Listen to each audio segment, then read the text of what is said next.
Welcome to Building Self-Belief's career podcasts. The purpose of these podcasts is to give young people a true insight into all kinds of careers and professions.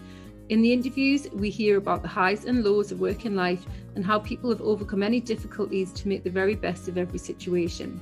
Young people will also get some brilliant advice to support their future career success. Good morning, Claire. Thank you very much for coming along today. If we can start, if you could just introduce yourself and tell us what your career is or what you do. Thanks, Christine. Yeah, I'm Claire Dellar and I work in the NHS and I work in major projects.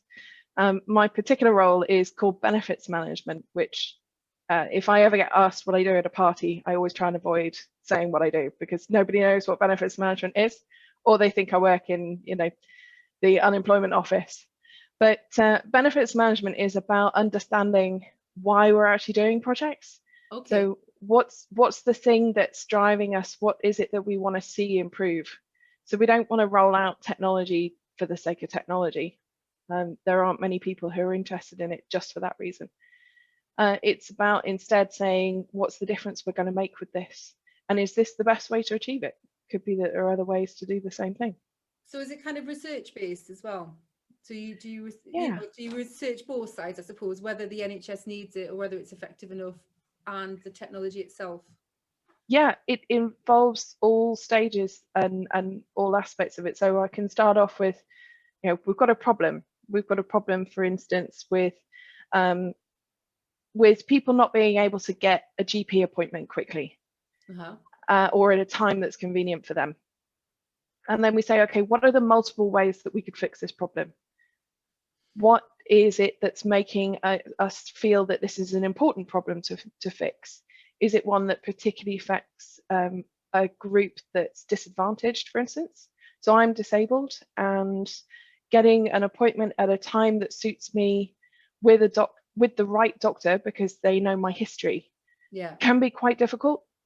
So I could be perhaps more badly affected than somebody who just, needs to have a chat about a mole or something. Yeah. So we look at that. We have user research teams who will go into the community and talk to people about what they'd want from a solution, what it would be, what it would look like for them if it was fixed, if the problem was fixed, why would it be important to them, and how would we know we'd succeeded? So benefits really is about saying, how do we know that we've fixed the problem and that it's been a valuable thing to do?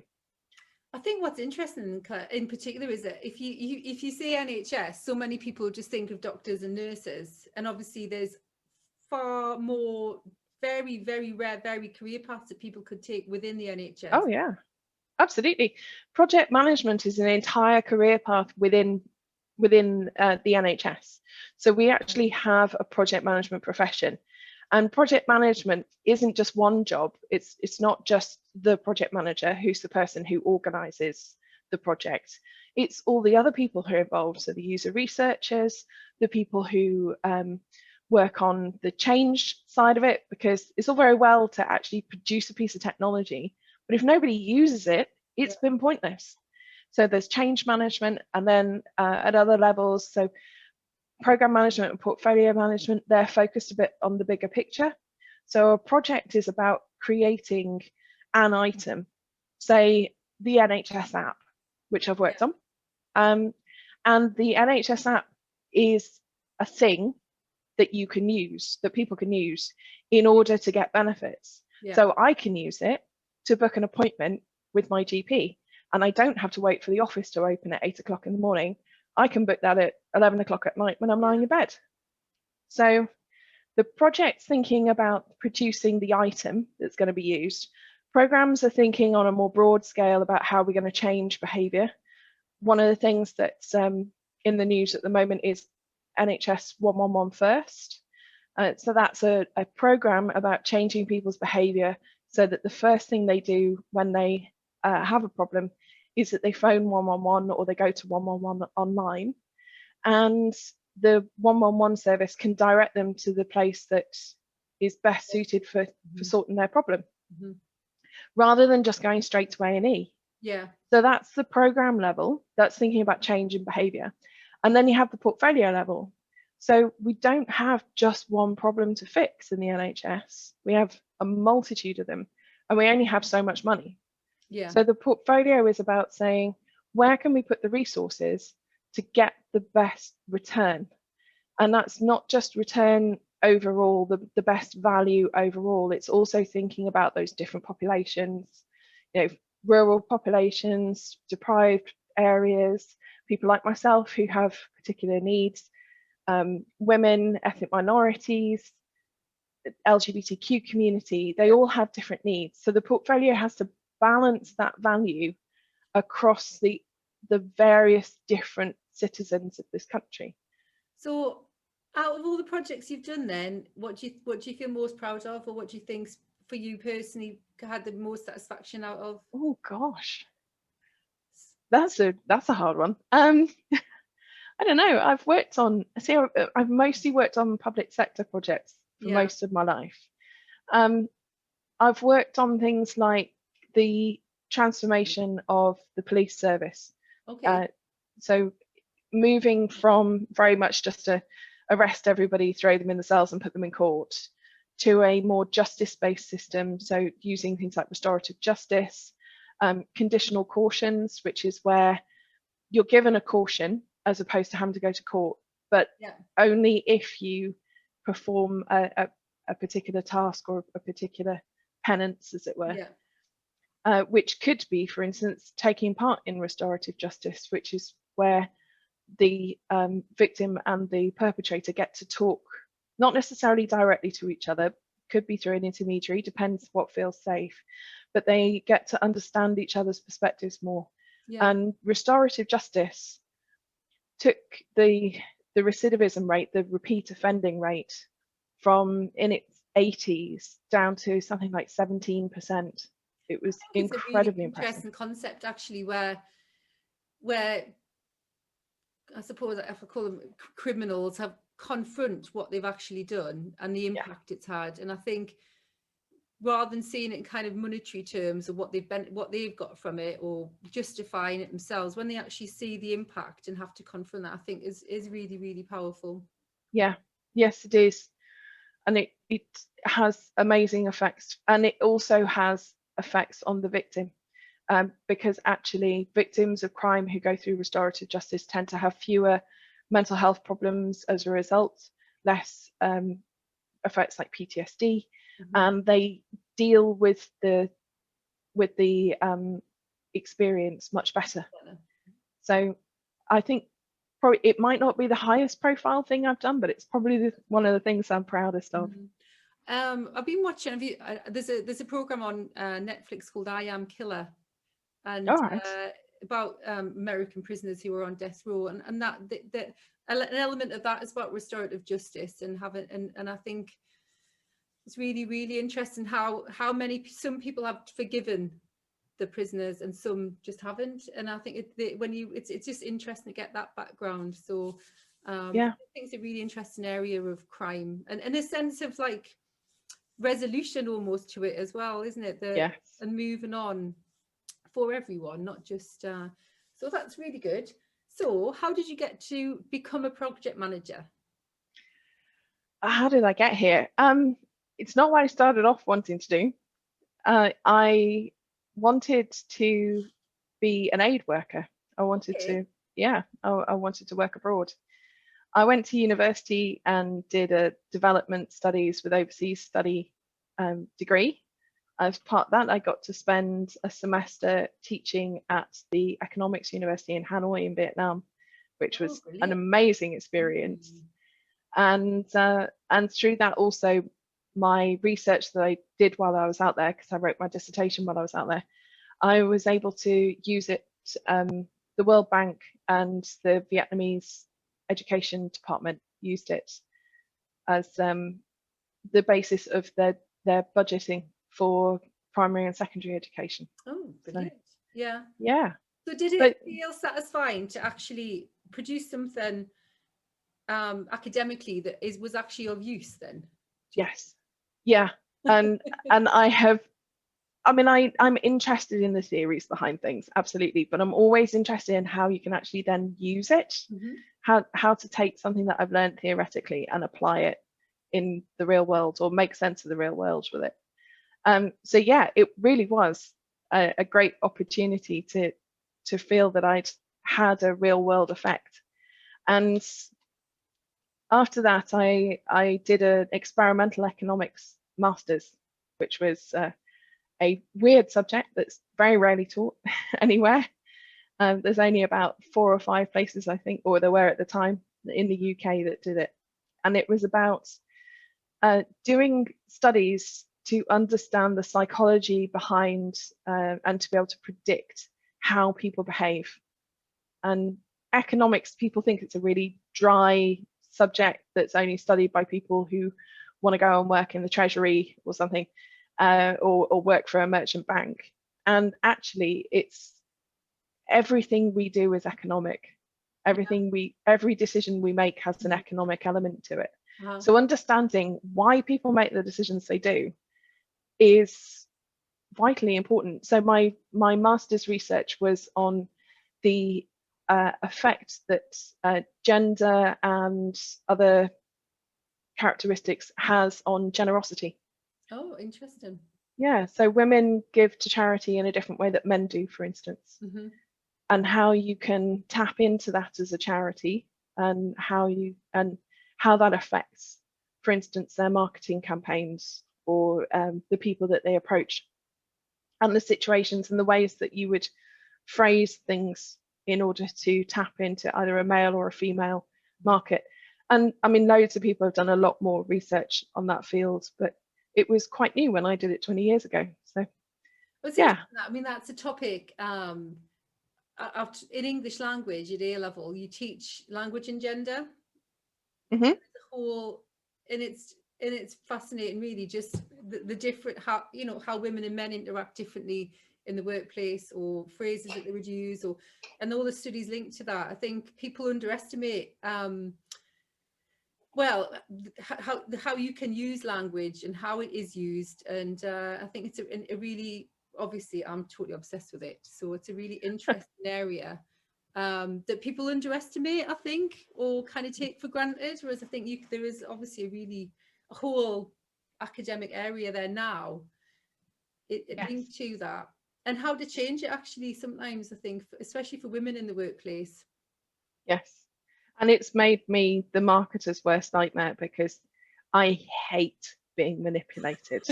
Yeah. And I can tell what they're doing. I know what they're doing when they're I'm just laughing because we went out once and there was a magician, and honestly, I admire magicians, but I really don't like feeling I'm being tricked.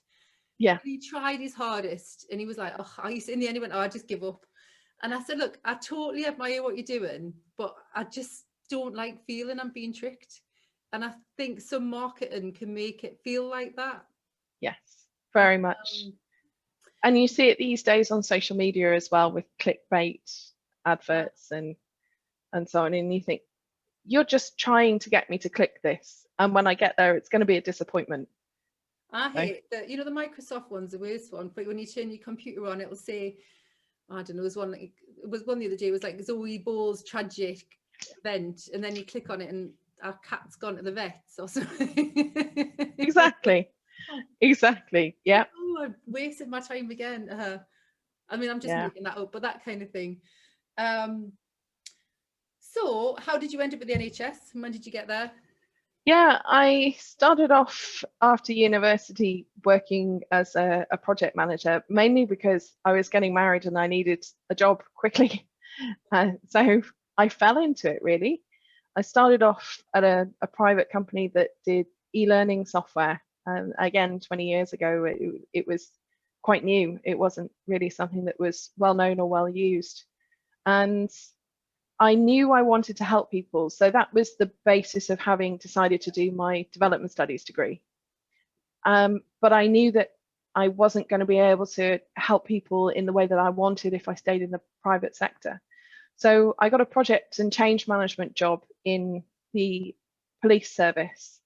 And there I was able to bring my master's degree, my understanding of behaviour and psychology, into actually transforming workforces. So I worked on all kinds of reorganisations and new ways of working being brought in, some of which didn't work, some of which has been hugely successful. And often it was actually about helping people deal with the effects of something that hadn't worked the first time.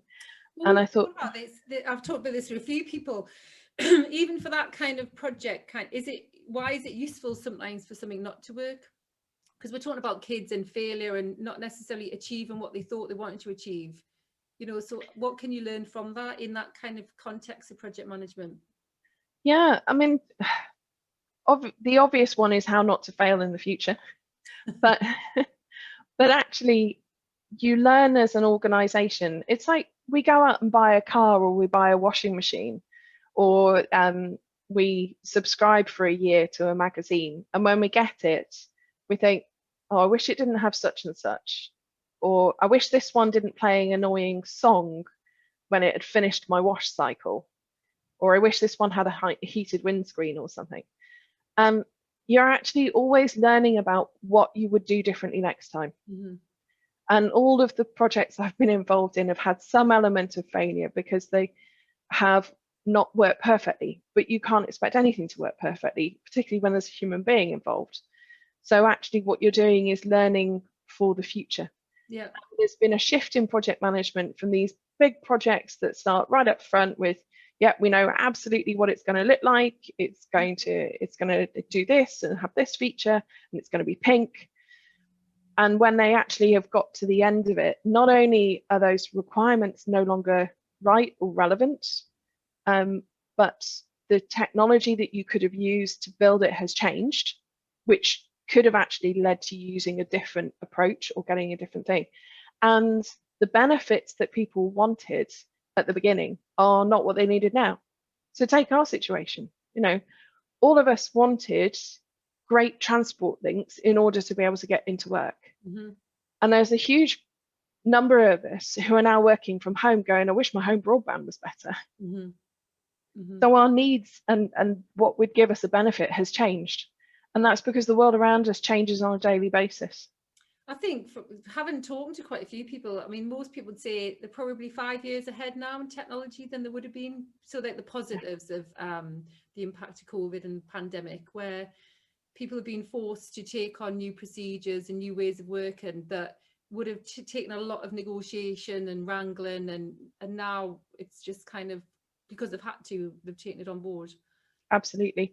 One of the projects that we ran in NHS Digital in the pandemic, at the beginning of the pandemic, was around rolling out consultation software to GP practices so that they could do face-to-face video consultations or phone consultations instead of having to have everybody come into the GP practice. And we went from about 5% of GP consultations happening non face-to-face in person to about 70% of them. Mm-hmm. And we were saying in the office, that's 10 years of progress. Mm-hmm. We were not expecting to get that this side of 2030. Mm-hmm.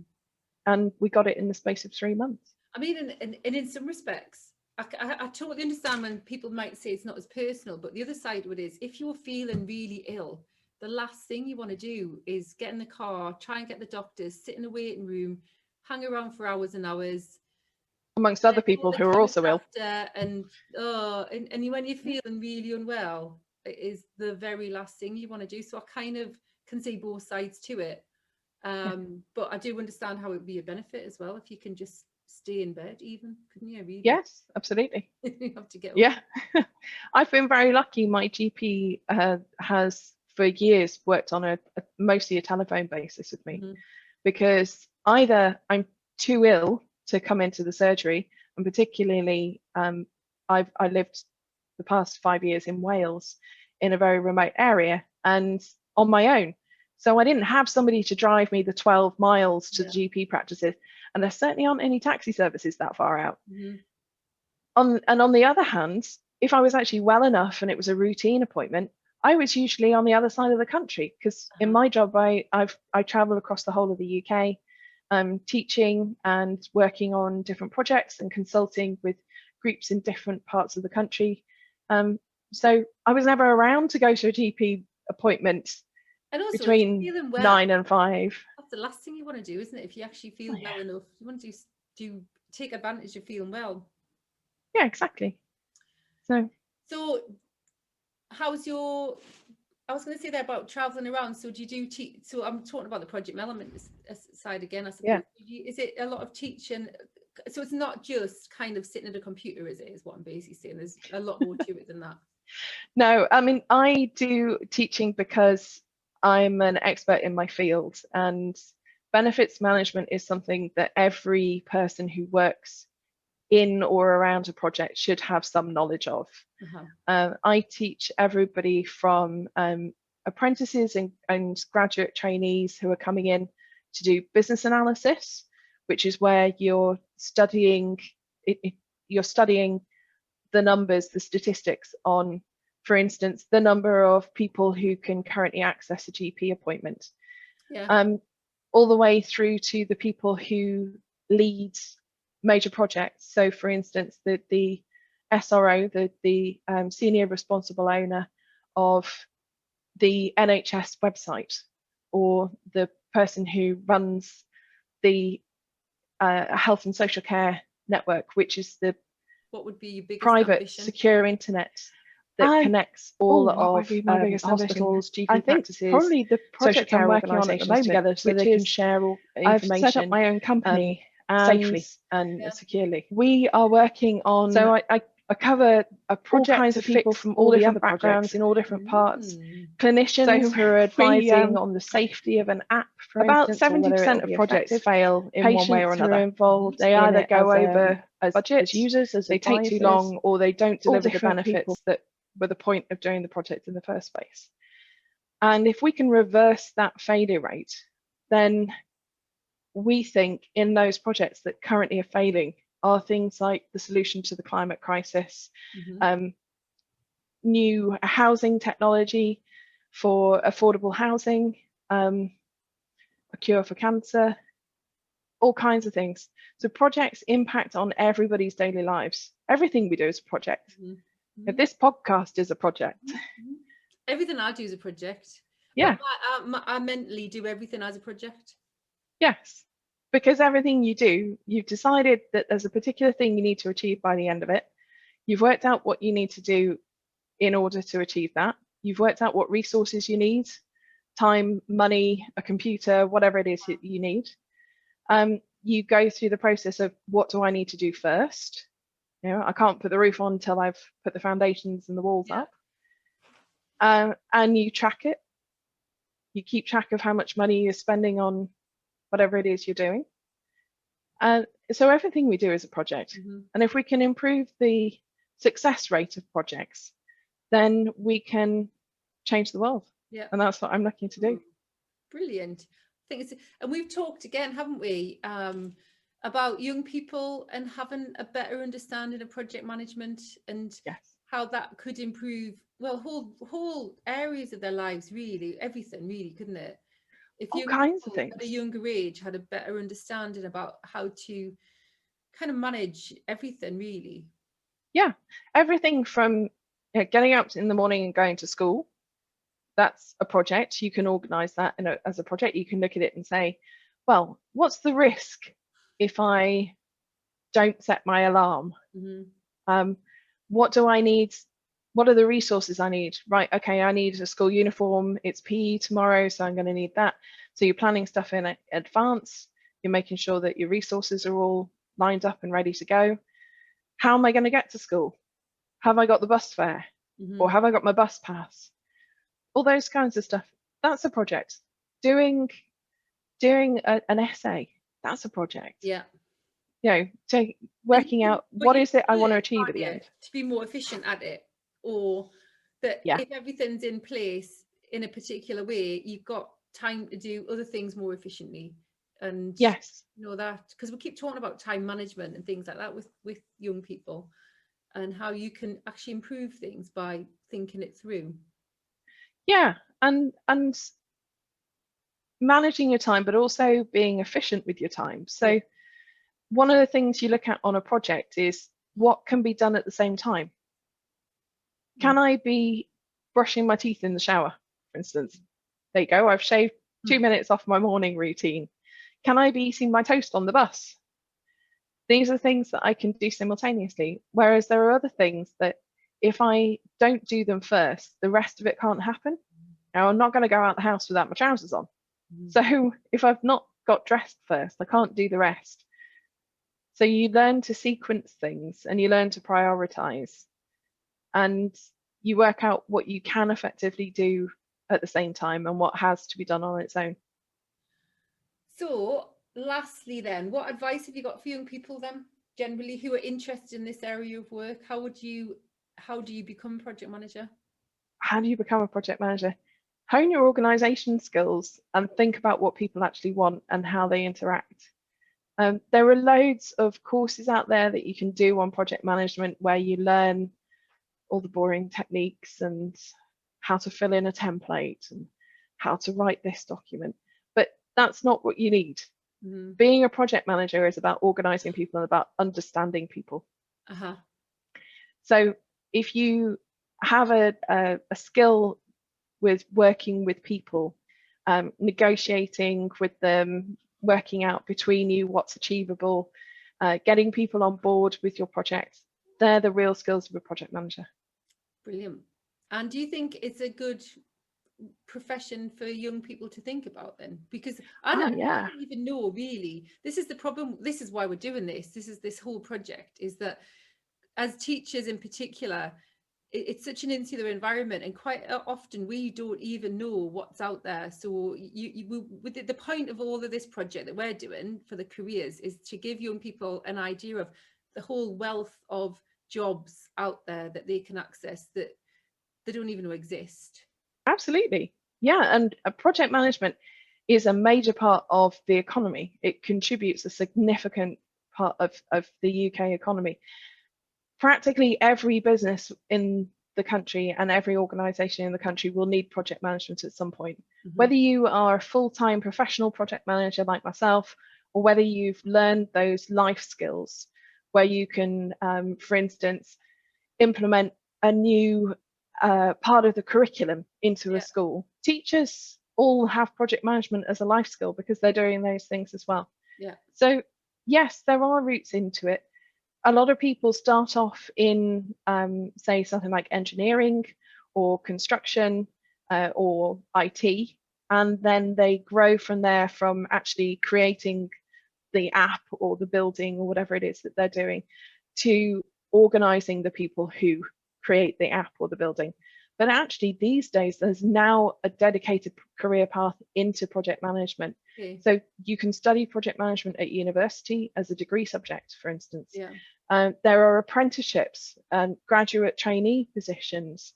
NHS Digital runs a massive apprenticeship programme and grads programme, and a lot of organisations do, and they will all have some element of project management in them.